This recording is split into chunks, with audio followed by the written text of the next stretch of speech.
Bismillah. Assalamualaikum warahmatullahi wabarakatuh. Innal hamdalillah nahmaduhu wa nasta'inuhu wa nastaghfiruh wa na'udzubillahi min syururi anfusina wa sayyiati a'malina may yahdihillahu fala mudhillalah wa may yudlilhu fala hadiyalah. Asyhadu an la ilaha illallah wahdahu la syarikalah wa asyhadu anna Muhammadan abduhu wa rasuluhu la nabiyya ba'dah. Ya ayyuhallazina amanu taqullaha haqqa tuqatih wala tamutunna illa wa antum muslimun. Amma ba'du fa inna asdaqal hadithi kitabullah wa khairal hadi Muhammadin sallallahu alaihi wasallam, syarrul umuri muhdatsatuha wa kullu muhdatsatin bid'ah wa kullu bid'atin dhalalah wa kullu dhalalatin finnar. Ayyuhal ikhwah janallahu alaikum ajmain. Alhamdulillah, segala puji hanya milik Allah Subhanahu wa taala yang dengan nikmatnya yang Allah berikan kepada kita sehingga Allah Subhanahu wa taala masih memberikan kesempatan kita bertatap muka, bersua, berjumpa melalui media ini untuk melanjutkan pelajaran kita dari kitab Ad-Durus Al-Yaumiyah. Kita sekarang masuk pelajaran yang ke 107. At-targhibu fi sitri alal muslimina wan nahi an tatabbu'i auratihim. Anjuran menutup aib seorang muslim dan larangan menyebarkan aib mereka. Jadi anjuran untuk menutup aib seorang muslim dan larangan menyebarkan aib kaum muslimin. Ketahuilah saudaraku rahimanillah wa iyyakum ajmain, Allah Subhanahu wa taala itu sangat mencintai bahwasanya hambanya saling menutup aib di antara mereka. Apalagi kalau hamba tersebut terkenal orang yang baik, orang yang menjaga agamanya. Yang namanya manusia pasti pernah melakukan kesalahan. Pasti manusia pernah melakukan dosa. Tidak ada sejarahnya manusia tidak pernah melakukan dosa, nggak ada. Setiap manusia pasti pernah melakukan salah. Pasti pernah melakukan dosa.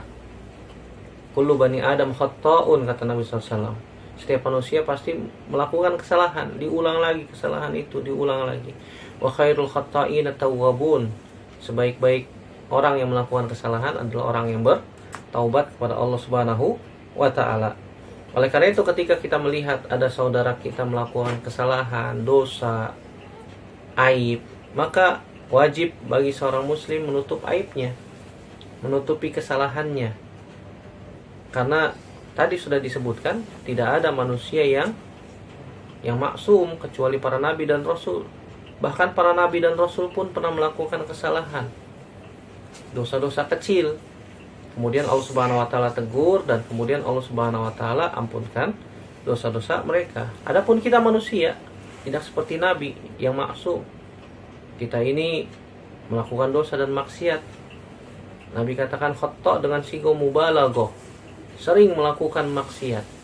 Dan seseorang yang sebaik-baik orang yang melakukan dosa dan maksiat adalah orang yang bertaubat kepada Allah Subhanahu wa taala. Oleh karena itu wajib bagi seorang muslim menutupi aib saudaranya. Ditutup aibnya, jangan disebarkan. Jangan disebarkan. Sebagaimana juga kita ingin aib kita ditutup oleh Allah Subhanahu wa taala, diampuni oleh Allah Subhanahu wa taala dosa-dosa kita, begitu juga saudara kita yang lain. Dan barang siapa yang menutupi aib saudaranya, maka Allah Subhanahu wa taala akan menutup aibnya. Dan barang siapa yang memberikan kemudahan bagi saudaranya yang ketika mengalami kesulitan, kepayahan, maka Allah Subhanahu wa taala akan mudahkan urusannya di dunia maupun di akhirat. Kita akan bacakan beberapa hadis Nabi sallallahu alaihi wasallam yang berkaitan tentang wajibnya menutup aib saudara kita seorang muslim. Hadis yang pertama hadis Abu Hurairah radhiyallahu taala anhu yang diriwayatkan oleh Imam Muslim. Kata Nabi sallallahu alaihi wasallam, la yasturu abdun abdan fid dunya illa satarahullahu fil akhirah.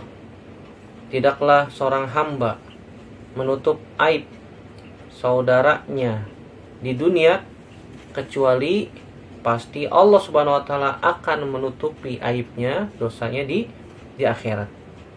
Al jaza min jinsil amal, balasan tergantung amalnya.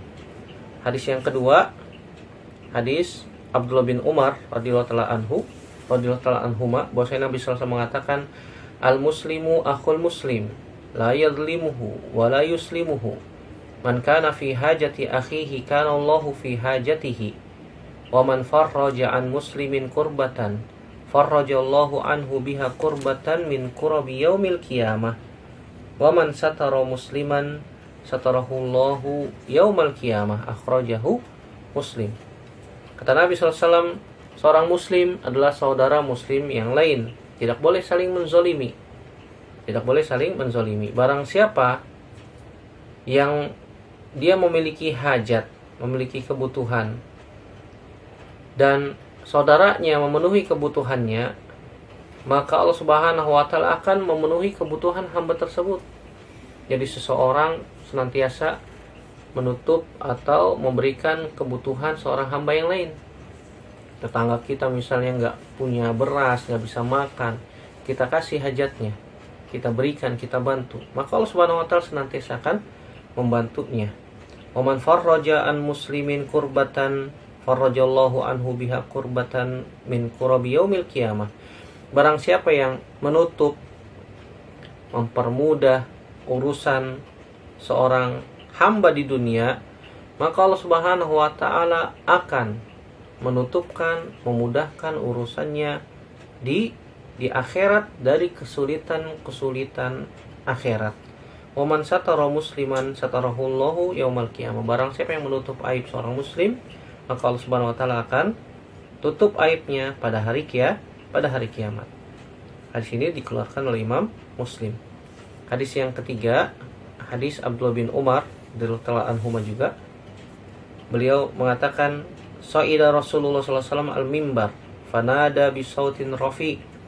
Nabi sallallahu alaihi wasallam pada suatu hari pernah menaiki mimbar, kemudian menyeru dengan suara yang tinggi, dengan suara yang keras, seraya mengatakan, ya ma'syara man amana bilisanihi wa lam yufdil imanu ila qalbihi, la tu'zul mu'minina wa la ta'ayyaruhum wa la tattaba'u awratihim, fa innahu man yattabi awrata akhihil muslim yattabi'illahu awratahu, wa man yattabi'illahu awratahu yafdhhu walau fi jawfi rahlihi. Akhrajahu At-Tirmizi. Kata Nabi SAW ketika naik mimbar dengan suara yang lantang, Nabi SAW menyeru, wahai orang-orang yang beriman dengan lisannya dan belum beriman dengan hatinya, la tu'zul mu'minin, janganlah kalian sakiti orang-orang yang beriman, wala ta'ayyaruhum wala tatabba'u awratihim, jangan celak mereka, jangan bongkar aib mereka, jangan bongkar aib-aib kaum muslimin. Fa innahu man yattabi awrata akhihil muslim, barang siapa yang membongkar aib saudaranya yang muslim, yattabi'illahu awratahu, maka Allah Subhanahu wa taala akan membongkar aibnya. Wa man yattabi'illahu awratahu yafdhhu walau fi jawfi rahlihi, barang siapa yang dibongkar aibnya oleh Allah Subhanahu wa taala, maka Allah Subhanahu wa taala akan membongkar aibnya walaupun dia lakukan dosa dan maksiat itu di dalam rumahnya. Hadis ini dikeluarkan oleh Imam Tirmizi. Saudaraku rahimanillah wa iyyakum ajmain. Di dalam hadis Abu Hurairah dan di dalam hadis Abdullah bin Umar yang kedua tadi, di situ disebutkan bahwasanya Nabi Shallallahu Alaihi Wasallam mengatakan, la yasturu abdun abdan, tidaklah seorang hamba menutup aib seorang hamba yang lain, seorang saudaranya di dunia, kecuali Allah Subhanahu Wa Taala akan menutupi aibnya nanti pada hari kiamat di akhirat kelak.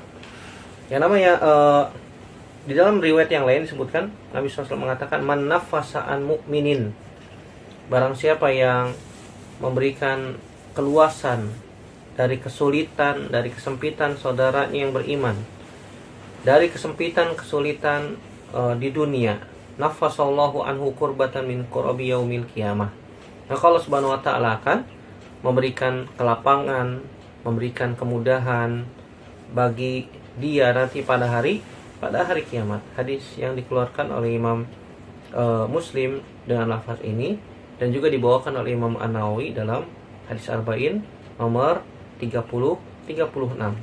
Kemudian Nabi SAW mengatakan, man yassara ala mu'sirin yassarallahu alaihi fid dunya wal akhirah, wa man satara musliman satarahu Allahu fid dunya wal akhirah.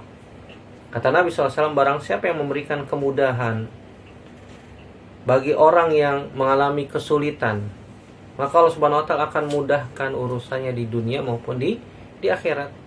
Dan barang siapa ya, kata Nabi SAW, menutup aib saudaranya yang muslim, maka Allah Subhanahu wa taala akan tutup aibnya di dunia maupun di akhirat.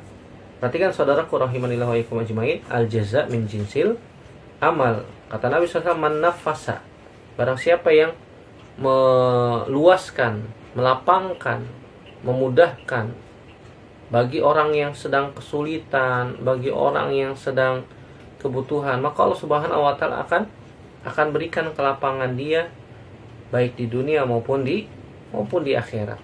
Dan tentu saja saudaraku rahimanillah wa iyyakum ajmain, kelapangan ataupun kesempitan seseorang itu berbeda-beda.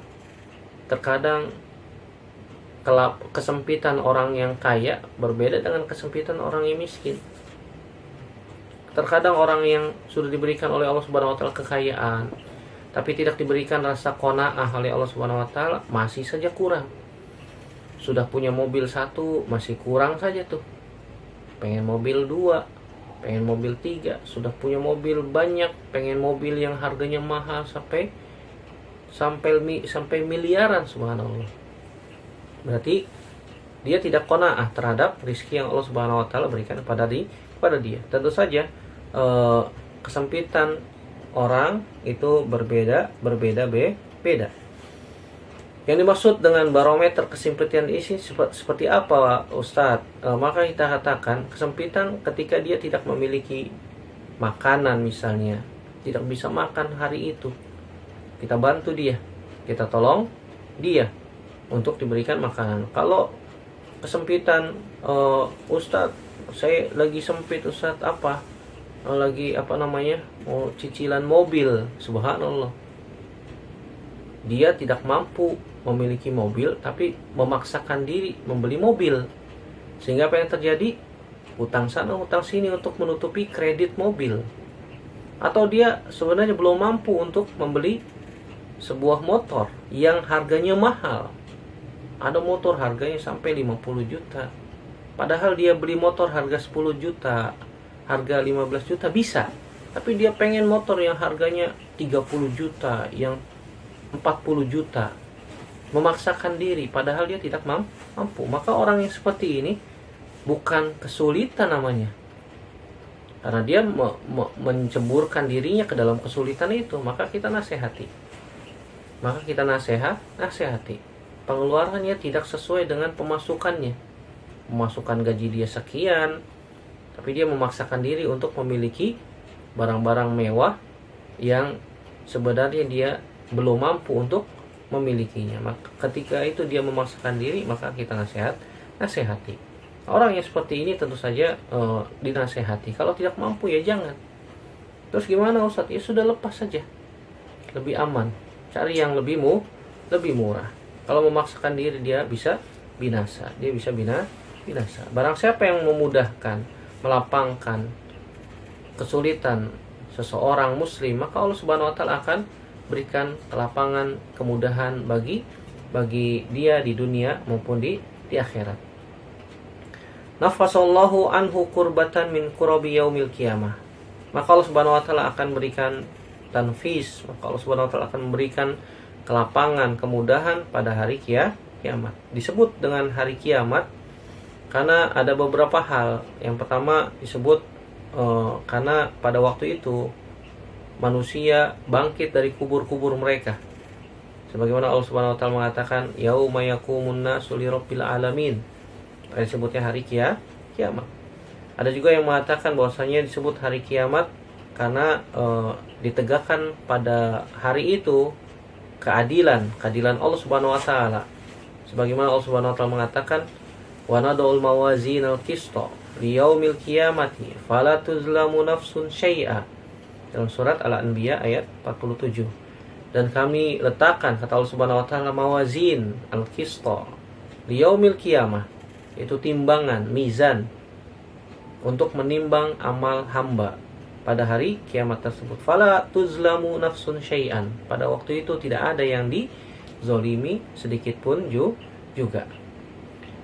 Dan barang siapa yang yassara, memberikan kemudahan bagi orang yang kesulitan, tentu saja di sini Allah Subhanahu wa taala mengatakan dalam ayat 280 dalam surat Al-Baqarah, wa in kana dzu usratin fanaziratun ila maisarah. Barang siapa yang dzu usratin, yang memiliki kesempitan, kesulitan, fanaziratun ila maisarah, maka bantu bagi yang memiliki kemampuan untuk membantu. Kalau dia tidak mampu untuk membantu, maka paling tidak minimal kita bantu dengan apa? Doa. Semoga Allah Subhanahu wa taala memudahkan urusannya. Semoga Allah Subhanahu wa taala berikan kelancaran rizkinya dan yang semisal dengan hal itu. Yassarallahu alaihi fid dunya wal akhirah. Maka Allah Subhanahu wa taala akan mudahkan urusannya di dunia maupun di akhirat. Tentu saja kemudahan yang Allah Subhanahu wa taala berikan kepada seorang hamba bisa berupa harta, bisa berupa pekerjaan, bisa berupa dia dimudahkan untuk mendapatkan ilmu yang bermanfaat, atau jenis-jenis kemudahan-kemudahan yang lain yang dia bisa dapatkan di dunia ini atas pertolongan dari Allah Subhanahu wa taala. Dan di dalam hadis ini Nabi SAW menyebutkan ada kemudahan dunia maupun kemudahan akhirat. Barang siapa yang Allah Subhanahu wa taala berikan kemudahan di dunia maupun di akhirat, maka dia akan diberikan kelapangan di dunia maupun di akhirat, dan Allah Subhanahu wa taala akan mudahkan jalannya menuju surga Allah Subhanahu wa taala. Wa man satara musliman, barang siapa yang ditutup atau menutup aib seorang muslim, satarahullahu fid dunya wal akhirah, maka Allah Subhanahu wa taala akan menutup aibnya di dunia maupun di akhirat. Begitu juga Nabi SAW dalam hadis Abdullah bin Umar yang tadi sudah kita sebutkan, Nabi SAW mengatakan, la tu'zul mu'minin, jangan sakiti orang-orang yang beriman, wala ta'ayyaruhum, wala tatabba'u auratahum, wala tatabba'u auratihim. Jangan sakiti orang yang beriman, jangan celak mereka, jangan bongkar aib seorang mukmin, seorang yang beriman. Barang siapa yang membongkar aib saudaranya yang beriman, maka Allah Subhanahu wa taala akan bongkar aibnya, walaupun dia lakukan dosa itu sendirian di dalam rumahnya, tertutup. Tidak ada orang yang melihat. Karena dia membongkar aib saudaranya, dikatakan saudaranya beginilah, si fulan begini begitu, dibongkar kemudian diumumkan di medsos sehingga orang tahu, subhanallah. Padahal dia orang yang terkenal baik, sholatnya rajin, bahkan mungkin mendakwahkan yang hak, tapi dibongkar aibnya gara-gara satu kesalahan, seakan-akan kehidupannya salah semuanya. Maka hati-hati saudaraku rahimanillah wa yakum ajmain. Nabi SAW mengatakan, la tu'zul mu'minin wala ta'ayyaruhum wala tatabba'u auratihim. Jangan sakiti orang yang beriman, jangan celak mereka, jangan bongkar aib mereka. Kalau kita mengetahui ada aib seorang mukmin, telepon, kasih tahu, akhi afwan, antum melakukan kesalahan ini. Kalau misalnya bisa diperbaiki, silahkan diperbaiki. Semoga Allah Subhanahu wa taala memberikan kemudahan dalam memperbaiki amal, dan semoga Allah Subhanahu wa taala memberikan hidayah kepada kita semua. Kan enak, mudah. Apalagi zaman sekarang medsos banyak, tinggal dihubungi. Jangan dibongkar di depan umum. Jangan dibongkar di depan umum. Nabi SAW katakan, fa innahu man yattabi aurata akhihil muslim yattabi illahu auratahu. Barang siapa yang membongkar aib seorang muslim, maka Allah akan bongkar aibnya. Al jaza min jinsil amal. Hati-hati, hati-hati dengan hal yang seperti ini. Syekh Muhammad bin Shalih Al-Utsaimin menyebutkan di dalam syarah Arba'in An-Nawawi bahwasanya seorang itu ada 3 macam. Orang itu ada tiga macam. Yang pertama, ada orang yang kita ketahui dia itu orang baik, yaitu orang soleh. Maka ketika dia melakukan kesalahan, dia melakukan suatu aib, maka wajib bagi kita untuk menutup aib mereka. Kalau kita sudah ketahui itu orang baik, maklum, masyhur dia orang baik, dia orang soleh, dan ternyata pernah melakukan sebuah kesalahan dan kita tahu kesalahan tersebut, maka kewajiban kita menutup aibnya. Tidak boleh dibongkar, tidak boleh disebarkan. Ini tipe yang pertama. Tipe yang kedua, ada yang kita ketahui ini orang-orang buruk, ahli maksiat, maka aibnya tidak boleh kita tutup-tutupi, boleh kita bongkar, boleh kita boleh kita beritahu kepada orang lain agar mereka berhati-hati. Ini orang suka mabok nih, ini orang suka maksiat nih, ini orang suka zina nih, ini orang suka ngutang tapi nggak bayar. Hati-hati, kalau dia datang ke antum jangan kasih, nggak pernah bayar dia tuh.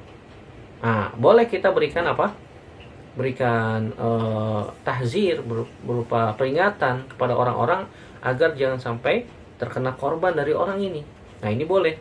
Kalau kita ketahui ini orang benar-benar buruk dan semua sudah mengetahui orang tersebut adalah orang yang buruk, maka boleh dibongkar aibnya. Yang ketiga, ada tipe orang yang kita nggak tahu apakah dia orang baik atau orang buruk. Maka asalnya adalah kita tutup aibnya. Kita tutup aibnya. Al aslu anna sitra khairun. Bahwasanya asalnya kita tutup aibnya itu lebih baik. Sebagaimana disebutkan oleh para ulama, li an ukhti'a fil afwi ahabbu ilayya min an ukhti'a fil uqubati. Saya salah dalam memaafkan itu lebih saya cintai, lebih saya sukai daripada saya salah dalam memberikan hukuman, dalam memberikan akibat dari orang yang kita tidak ketahui apakah dia itu orang baik ataukah orang buruk. Jadi kalau misalnya kita ketahui dia orang yang baik, maka kita tutup aibnya. Asalnya seorang muslim adalah baik. Asalnya seorang muslim adalah baik. Maka ketika seorang muslim melakukan kesalahan ataupun dosa, kita tutup aibnya. Kecuali kalau emang dia ahli maksiat, orang yang fasik, nah kita bongkar aibnya, nggak ada masalah. Sebagai peringatan bagi orang-orang sekitarnya, jangan sampai menjadi korban, menjadi korban dari orang yang melakukan maksiat ini. Makanya para ulama mengatakan terhadap orang yang buruk seperti ini, fahuna sitruhu mazmum wa yajibu an yakshifa amrohu liman yakumu bita'dibihi. In kanat zaujatan fatarfa'u ila zaujiha, wa in kana waladan fayarfa'u ila abihi, wa in kana mudarisan yurfa'u ila mudiril madrasah wa halum majarra. Kalau kita ketahui ada orang yang ahli maksiat, orang yang buruk, melakukan sebuah salah, maka menutup aibnya adalah mazmum, tercela. Artinya apa? Wajib dibongkar. Dibongkar. Wa yajibu an yakshifa amrahu liman yakumu bita'dibihi. Dan kita wajib memberitahu kepada orang yang orang tersebut mampu atau bisa atau memiliki kekuasaan atas orang maksiat tersebut.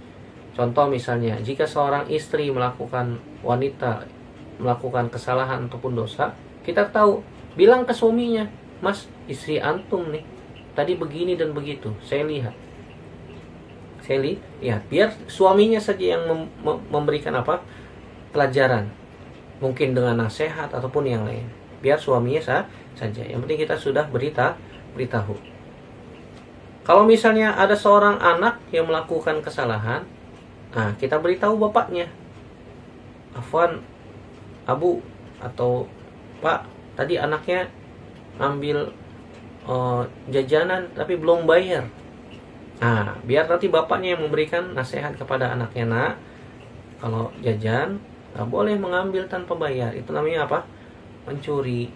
Harus bayar. Oh, harus bayar ya. Tapi nggak punya uang. Misalnya contohnya, nanti orang tuanya akan memberikan nasihat pelajaran kepada anaknya tersebut. Kalau misalnya ada seorang guru yang melakukan kesalahan, jangan langsung kita kita bongkar aib tersebut kepada orang lain, tapi kita beritahu kepada orang yang memiliki kekuasaan atas guru tersebut. Contohnya kepala sekolah. Pak, tadi guru ini melakukan seperti ini, coba di cross check, coba ditabayun, khawatirnya saya salah lihat, khawatirnya saya begini. Nah, nanti mudirnya, kepala sekolahnya akan panggil guru tersebut, apakah benar seperti itu, kenapa melakukan itu. Apalagi zaman sekarang, setiap kelas ada CCTV misalnya, dipasang CCTV, ini gurunya melakukan ini itu di kelas, ketahuan, kelihatan. Nah, nanti mudirnya yang akan mengambil tindakan. Jadi dari hadis-hadis yang tadi sudah kita baca, hadis Abu Hurairah, hadis Abdullah bin Umar radhiyallahu taala anhuma, maka dapat kita ambil beberapa pelajaran atau faidah. Yang pertama, al-hatsu ala tanfisil qurabi anil mu'minin. Anjuran untuk melapangkan kesulitan orang yang beriman. Anjuran untuk memberikan kelapangan, kemudahan dari kesulitan orang-orang yang beriman. Sebagaimana Nabi SAW mengatakan, man nafasa an mu'minin kurbatan min kurabi yaumil qiyamah min kurabid dunya nafasallahu anhu kurbatan min kurabi yaumil qiyamah. Ya, ini mencakup di dalam hal kesulitan berupa harta, berupa badan. Misalnya ada tetangga kita sakit, kalau kita mampu untuk membantunya, memberikan obat atau membawa ke rumah sakit ataupun bantuan yang lain, maka silakan. Atau kesulitan ketika berperang, saudara kita sedang perang, kita juga perang, misalnya teman kita terluka, kita bantu, kehausan kita berikan minum. Ini kesulitan-kesulitan dunia yang lain banyak ya contohnya. Pelajaran yang kedua yang bisa kita ambil, al-jaza min jinsil amal. Bahwasanya balasan tergantung amalnya. Barang siapa yang menanam kebaikan di dunia, maka dia akan panen kebaikan pula nanti pada hari kiamat. Barang siapa yang menanam keburukan, maka dia akan juga memanen keburukan kelak. Nauzubillah. Nasallallahu salamata wal afiyah. Yang ketiga, pelajaran yang bisa kita ambil, itsbatu yaumil qiyamah, penetapan adanya hari kiamat. Dan kaum muslimin, orang-orang yang beriman, wajib menetapkan, mengimani adanya hari kiamat. Tidak seperti orang-orang kafir yang mereka mengatakan, oh tidak ada hari kiamat. Yang ada hanya bencana besar yang meliputi seluruh tempat di muka bumi. Tapi mereka takut juga ya. Akhirnya mereka meneliti ada tempat di planet lain untuk dijadikan tempat tinggal bagi manusia, meneliti planet Mars lah, dan seterusnya. Mereka ketakutan dengan kejadian tersebut. Nah, orang yang beriman wajib mengimani adanya hari kiamat. Ketika hari kiamat tiba, tidak ada satupun tempat di alam semesta ini yang tersisa. Planet Mars kah, sampai planet Pluto kah, semuanya hancur. Semuanya hancur pada hari itu. Pelajaran yang keempat yang bisa kita ambil, anna fi yaumil qiyamati khuraban azimatan. Pada hari kiamat itu terdapat kesulitan yang sangat besar. Dan tentu saja kesulitan ini akan dialami oleh orang-orang kafir. Adapun orang yang beriman, maka Allah Subhanahu wa taala akan berikan kemudahan bagi mereka pada hari kiamat. Sebagaimana dalam surat Al-Furqan, Allah Subhanahu wa taala mengatakan ayat 26 dalam surat Al-Furqan, wa kana yauman 'alal kafirina 'ashira. Dan pada hari itu, maksudnya hari kiamat, sangat sulit bagi orang-orang kafir. Begitu juga dalam surat Al-Muddatsir ayat 10 Allah mengatakan alal kafirina ghairu yasir. Dan bagi orang-orang kafir hari itu tidaklah mudah. Artinya apa? Sulit. Artinya sulit. Begitu juga dalam surat Al-Qamar ayat 8 Allah Subhanahu wa taala menyebutkan yaqulul kafiruna hadza yaumun asir. Orang-orang kafir berkata pada hari itu, pada hari kiamat, hadza yaumun asir. Ini hari yang sulit. Ini hari yang sulit. Adapun orang yang beriman, Allah Subhanahu wa taala akan mudahkan mereka, berikan kemudahan, keringanan, tentu saja berdasarkan derajat keimanan masing-masing. Pelajaran yang kelima yang bisa kita ambil adalah al-hatsu 'ala taysir 'alal mu'sir. Anjuran untuk memberikan kemudahan bagi orang-orang yang kesulitan. Dan pelajaran yang terakhir dari syahid pembahasan kita adalah anna taysir 'alal mu'sir fihi ajran. Bahwasanya memberikan kemudahan orang yang kesulitan itu ada 2 pahala. Pahala di dunia maupun pahala di akhirat. Dan yang ke-7, al-hasu 'ala satri 'alal muslim, anjuran untuk menutup aib seorang muslim. Maka Allah Subhanahu wa taala akan tutup aibnya. Allah Subhanahu wa taala akan bantu dia bagi siapa saja yang menutup aib saudaranya muslim dan membantu kesulitan saudaranya yang muslim di dunia. Allah Subhanahu wa taala akan berikan kemudahan di dunia maupun di akhirat. Al-jaza min jinsil amal. Wallahu taala a'lam bishawab. Semoga Allah Subhanahu wa taala memberikan kepada kita kemudahan hidup di dunia maupun di akhirat. Semoga Allah Subhanahu wa taala memberikan kita taufik agar kita senantiasa bisa mampu meringankan beban saudara kita yang kesulitan, dan semoga Allah Subhanahu wa taala kembali mengumpulkan kita semua di surganya tanpa hisab dan tanpa azab. Demikian, itu saja yang bisa kita sampaikan. Semoga bermanfaat. Yang benar datangnya dari Allah Subhanahu wa taala saja. Yang salah murni dari saya pribadi, kita bertaubat kepada Allah Subhanahu wa taala dari kesalahan-kesalahan kita. Aqulu qouli hadza astaghfirullah li wa lakum. Subhanaka Allahumma wa bihamdika asyhadu an la ilaha illa anta astaghfiruka wa atubu ilaik. Wassalamualaikum warahmatullahi wabarakatuh.